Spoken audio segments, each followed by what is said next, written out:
All right, here we are. Science, Spirituality, and the Challenges of Our Time. Podcast with Arthur and Sean Kilmurray. Um, Today we're going to talk about the beginning of this whole process, which is spiritual practice. What it means to practice. I have some notes because I get wandering. So we're going to look at the 4 levels of practice. We're going to look at the components of practice. And then we're going to have practice in and of itself. We'll actually do a little spiritual practice so you get a sense of what we're going to be talking about and what it actually means to do a practice. Sounds good? Sounds good. Glad to be here with you. So, the 4 levels of practice. The first level of practice is actually play. So, if we look at children, look at young children essentially, their attempts to create learning environments all involve play. They're free, they're spontaneous, they're effortless, there's no goal, and yet there's a sustained, curious investigation into whatever it is they're doing, which is how children learn. And to me, this is the beginning of learning how to practice. What does it mean to explore the world? What does it mean to be born into the world and try to make sense of it? And we begin by learning how to play. So I think it's very important that we come back to this over and over and over again to try and retain that childlike sense of play. And not get caught up in our stodgy adult ways where we have our ideas about how things should be done, and we can become very rigid and caught in our structure. Right. One of the serious. One of the things I've noticed, just if you look at a kid, they're always very open and wide-eyed and very receptive to the world in a way that when you hit puberty, that tends to go away for somewhat obvious reasons. But there's lots of different reasons. To be able to keep that level of openness and receptivity into adulthood seems like something we should strive for. So yes, there's some neuroscience behind that whole process that we'll get into as we dive further into this whole subject. But yes, being able to retain a sense of play as the foundation of practice. The second level of practice is practice to learn a specific goal, or to accomplish a specific goal. On a simple level, it might be learning a card trick, or learning to play a piece of music, or learning to play an instrument in general. There are lots of practices that involve sports. So you want to learn how to play basketball, you get to practice your dribbling, you get to practice shooting. In any sport, practice throwing, practice hitting. So the sense of having a specific goal that you devote time to, and there's an end line. There's a sense of having accomplished it. There's a sense of knowing where you want to go. You want to get your tennis serve better. Bingo. You get feedback that it's getting better. Anything you want to say about that particular aspect of a practice? Let's see. So I've been playing golf recently and hitting balls on the range, and I've noted it's a combination of 2 things. It's in order to get better. One, you have to keep practicing. You have to hit a lot of golf balls, and however, you can hit 10,000 golf balls a day, and if you don't pay attention to what you're doing, you're not going to get any better. So the key is, one, to continually practice, but also to be aware of your body and how it moves and how that affects your shot. I mean, to me, golf is it's a martial art.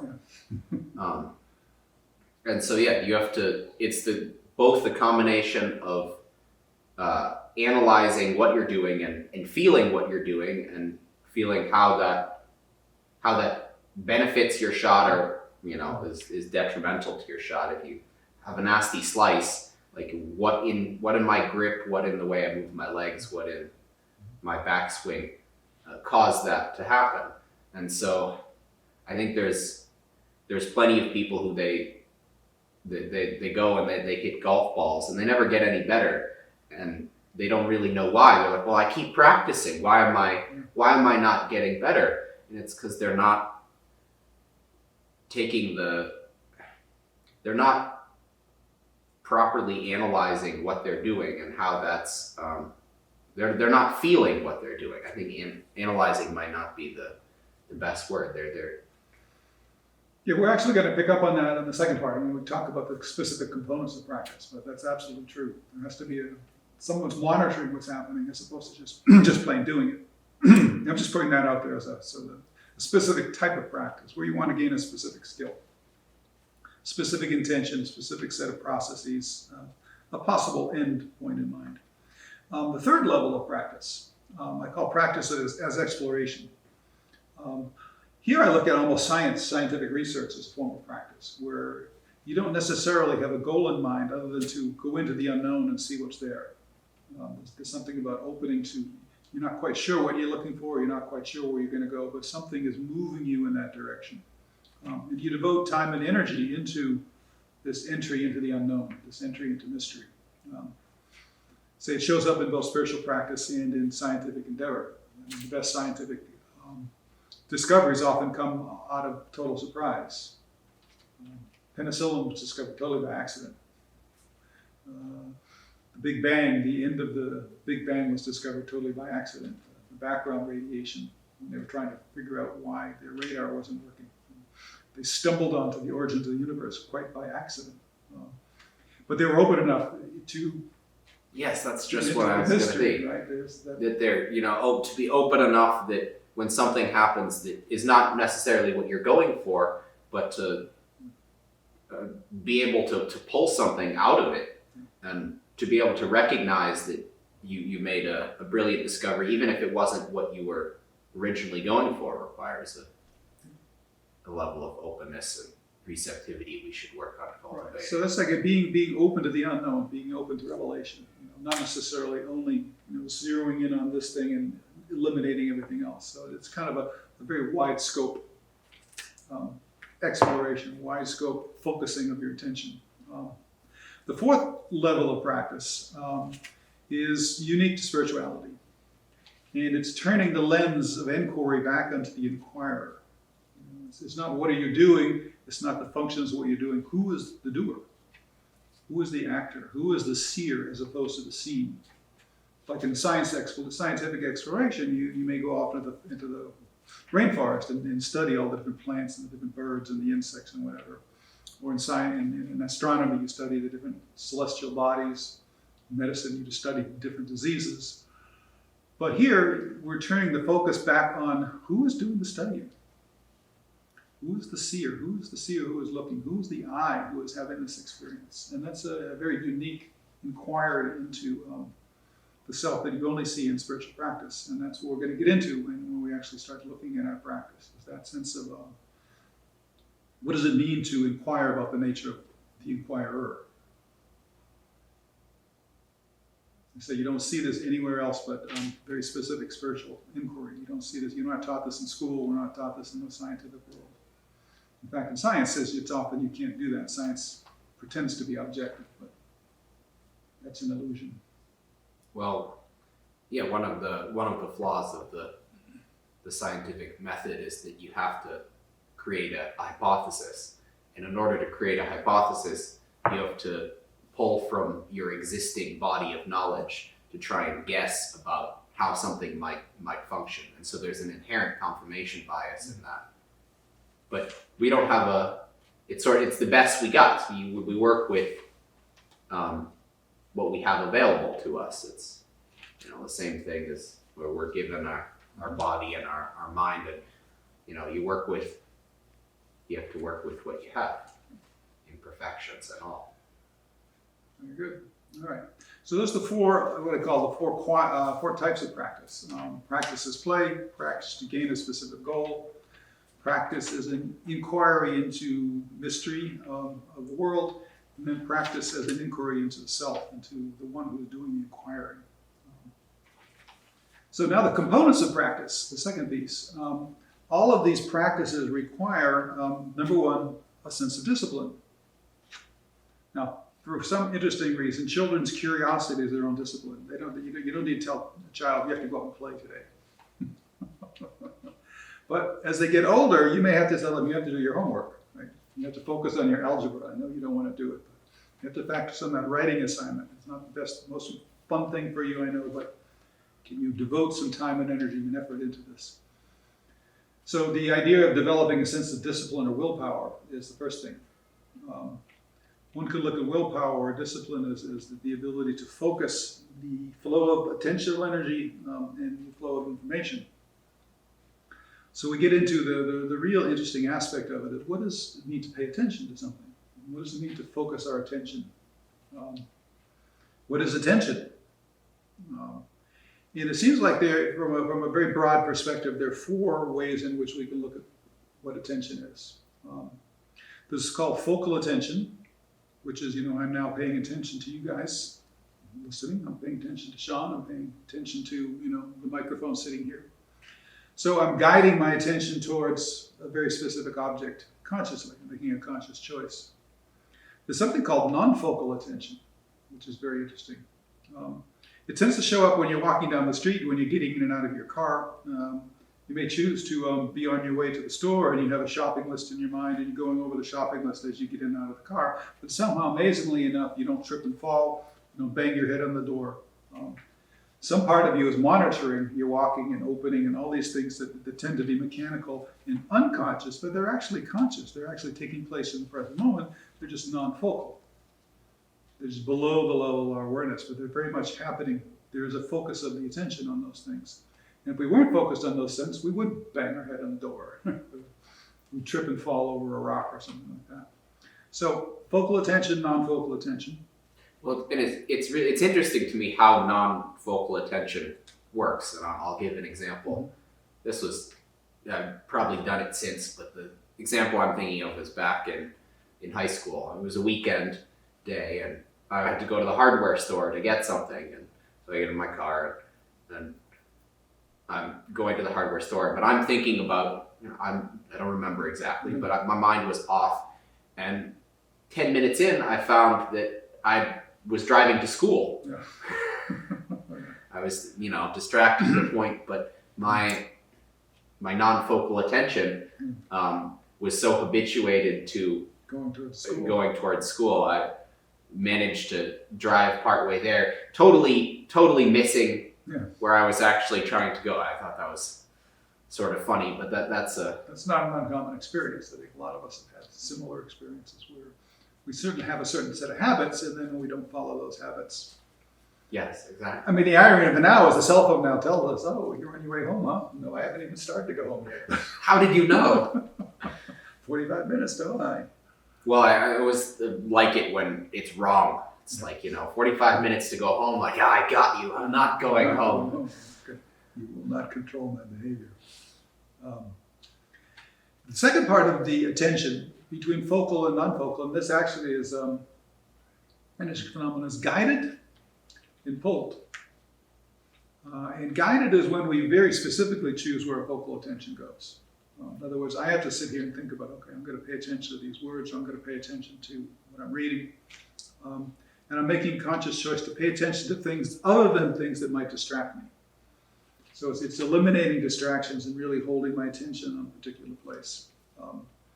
So I'm guiding this flashlight of my awareness, this flashlight of my attentions onto very specific things. And its complement is pulled attention, where your attention is suddenly taken somewhere else by other forces other than you, other than your conscious will. Sometimes these pulled are just random things. Car goes by and I'm suddenly pulled to most of that car, even though the car is not necessarily relevant to anything I'm doing. Or sometimes I'm pulled to suddenly pay attention to something I really need to pay attention to.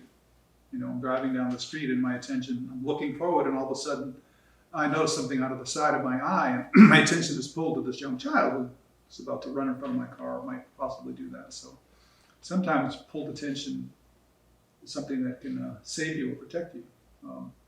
But more often than not, your pulled attention is just a set of random habits that we've created. So pulled attention, the sense of getting distracted. Say I'm trying to write an article or I'm trying to read a book, and keep being distracted by and your attention is being pulled by, conversation going on next door, an airplane flying overhead, the sound of the radiator in the room below you. I mean, there's all kinds of things that keep our attention from being able to stay in a particular thing. But to recognize, I mean, clearly there's a necessary evolutionary reason for our ability to have pull attention. I mean, Right. if something, suddenly dangerous shows, you want to be able to be pulled from what you're doing. Exactly. to We don't pick want our up on. attention so rigidly fixed that it can't notice something that's important. Exactly. So this idea of cultivating this ability to attend to things and just understanding the overall mechanism of what attention is the most important and beginning component of practice. If I can't pay attention to whatever it is I'm learning, then I'm going to be distracted and I can't accomplish the goal. The second component to our practice is discrimination. This is what Sean was talking about in reference to the golf swing. In that, while I'm paying attention, I also have to develop a discriminative awareness that says, okay, I want to keep practicing this, but this isn't helpful. In fact, this is actually taking me in the wrong direction. I want to be able to listen. When playing music, one of the more important and interesting insights that a music teacher passes on to their students early on is don't practice your mistakes. So if you're practicing a piece of music and you hit the wrong note, keep slowing down until you only play the right notes. And if you're playing too fast, you're going to hit the wrong notes. You're going to be out of time. And the more you reinforce those wrong notes, mistiming, the harder it is to change. You start creating habits. That's exactly what I was talking about with the guy who hits 1,000 balls a day, Right. and keeps continuing the same bad habits. So the question is, how do you recognize your mistakes, and how do you isolate them and work to eliminate them? Sometimes a teacher is necessary. On a subtle thing like that. I mean, sometimes when you're hitting a golf ball, you can see that it's golf, but you're trying to figure out what's going on. You could do some experimenting. But sometimes someone else can come along and look and say, hey, your stance is off or whatever. So oftentimes in practice, that's why they have coaches. That's why they have teachers. People who have spent time doing this, learning how to swim, how's your arm moving? You're actually dragging your shoulder, or is your arm very free? Sometimes we don't feel these things until they're pointed out to us. So oftentimes in practice, the guy, if you can feel teacher, them, that's great. If you can feel it in your swing, or you can hear it in your missed notes. But then there's the next level, then what you do about it. Right? So that's where the coach or the teacher, or just lots of time, and you finally go, oh, I finally got it. That's what it is, and then you have to kind of figure it out. Because some things you do figure out on your own. And I think in a healthy situation, you're able to use both the coach, the guide, and your own internal ability to observe. And to me, the optimum practice goes back and forth. The teacher can give you insight that you can't get on your own. But at the same time, you develop self-confidence so you can figure out things on your own also. You can kind of work you become a problem solver. That's where there's a principle in neuroscience called Hebb's axiom, which I think is absolutely crucial. And anybody who has a human mind and a human body should understand Hebb's axiom. Hebb's axiom, Donald Hebb was a Canadian neuroscientist a long time ago, back in the early 20th century, one of the pioneers in neuroscience. And his principle is that neurons that fire together wire together,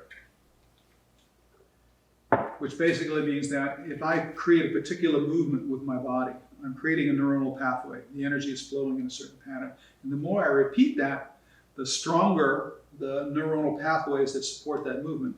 The neurons literally get stronger. The myelination that covers the nerves gets stronger. The ability to carry current gets stronger, which means I'm literally building the capacity to repeat that movement over and over and over again.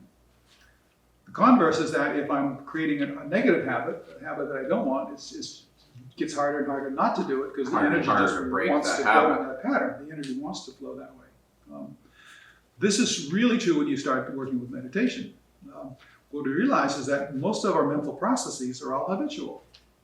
We sit there and the mind starts going in a certain direction and go, why is the mind doing this? Well, it's all mental processes and behaviors. Like me beginning to drive to school, that's a classic example of those circuits were so hardwired. It makes perfect sense that when I'm not paying attention, and that's what naturally default into that pattern of behavior. Right. But that's just one example. This seems to exist across all aspects of human thought and behavior. And learning. I mean, And all learning. aspects of learning. That's why the idea of being mindful literally means that I've taken this road 1,000 times in a row, but today I'm not going to take it. In order to make that statement, I really have to be paying attention. I have to say, okay, every part of my being says I should go this way. And says, no, today I'm going to go this way. And if you don't stay on top of that, before you know it, you're back on the old road again. So I mean, it's an interesting discipline to help one focus on not being distracted, not just by things that are outside, but being distracted by just patterns that we've created inside ourselves. So how can we, when we have found that we do have a pattern that's unhealthy and deeply hardwired into our system, how can we go about working to shift that pattern? Clearly, the first step is you have to recognize that you have a problem. You have to recognize that you are engaging in a repetitive, unhealthy behavior. But how can we work to fix that? And I think The next quality after discrimination is patience.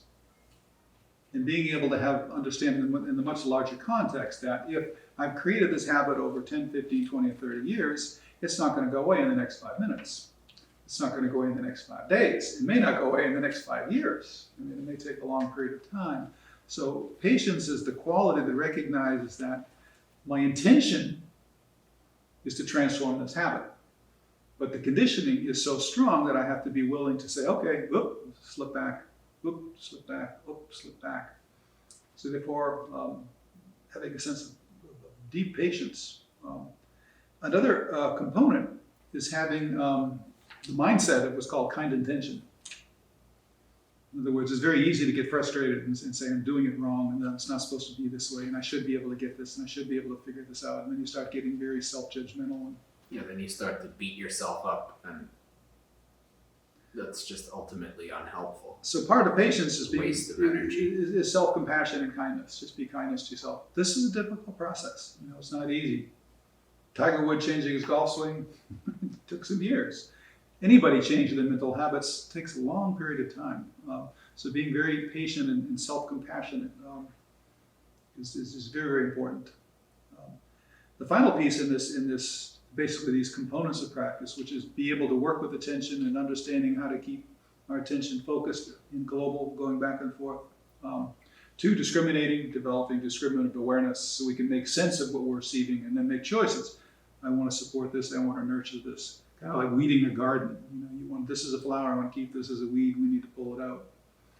Patience and kind intentions, being able to recognize that to work at this level of change is very difficult and it's going to take time. And the fourth piece is it's almost like the result of all three is getting out of the way, or just basically dropping into a sense of flow. In sports, it's called being in the zone or in the flow. There was a book that came out many years ago by a gentleman with a very unpronounceable name. Mahali, whatever. Very lots of C's and G's and S's and whatever. But he wrote a book on the flow, and he's written a whole series of books on what the flow state is. And it's a neurological state where everything is just moving effortlessly together. Your visual, your auditory, your physical body, all the various levels of energy suddenly lock into something that's effortless. And that happens spontaneously. Music, sometimes, I'm not a great musician, but every once in a while I'll actually start playing something that sounds good. And I realize that I wasn't thinking about it, I get out of my own way. Same thing in golf, you're on the golf course and all of a sudden you start hitting balls and you're actually not thinking too much about it, you're actually getting out of the way and letting what your body has learned just do what it does. And I've definitely noticed that. I think one of the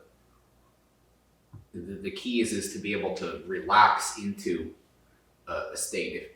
And I think when you're in that flow, you don't get caught up in the little judgments, the little negative emotions that arise. You see and act all as one.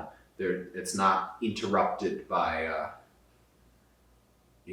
analysis, really. It exists in Paralysis by analysis. Yeah. Ah, yes.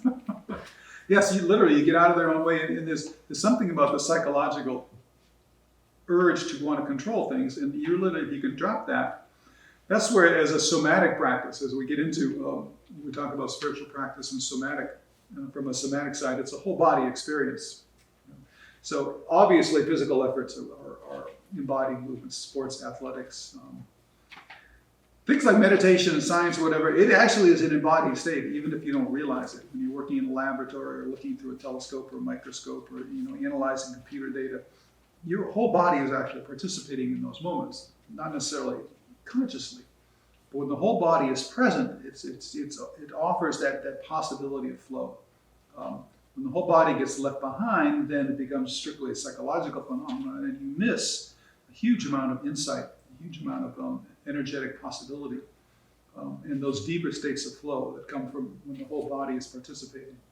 So I don't want to seem like I'm contradicting what I said earlier. So I want to try and clarify when analysis is important and when analysis trips you up. Mm-hmm. If things are working out and you feel as though you are existing in the flow and things are working, that state tends to be without analysis. Mm-hmm. However, when something's going wrong, when that's not happening, that's when analysis becomes important. Right.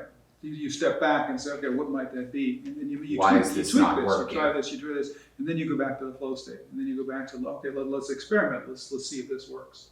So you kind of use that as a way to tweak the engine. Like you take the car out for a ride and stuff doesn't sound right. So what do we do? It's just this, it's just that. Well, you don't know until you take the car out for a ride again. Right. Okay. So that's a good way of putting it. What all of these things are doing is they're basically creating what we call self-regulation, where we're monitoring a flow of energy through our bodies, through our minds, through the body, mind, through the feels, and then monitoring and then modulating what we feel. Again, very similar to driving a car. You sense the feel of the gas pedal and the clutch and the steering wheel is all based on what you've seen, what's happening on the road, the weather conditions, the lighting, the other traffic, and your ride is monitoring and modulating. And our movement and our ride and our practice through our body is to be able to monitor and modulate our whole life in every possible level of it. Whatever it is that we're doing, having an interaction, having a conversation, playing a sport, being in a difficult situation, we're always monitoring and modulating. And as we learn to drop into the flow more and more, we're working with what's called neuroplasticity, which is the possibility of the brain to actually change its firing patterns and change its wiring patterns. To create neurogenesis, you can actually generate new neuronal patterns. You can actually generate new neurons. This is something that's fairly new. For a long time we thought that we'd lost neurons and we didn't necessarily regain them. We do lose a lot of them, but we can rebuild them. And this can happen at any age? At any age. And then we have neural integration. Yeah, we can rebuild new neurons. We can actually re-trigger new neurons through very specific practices in these flow states. So we will come back and look at practice on our next video. Hey. That's perfect timing.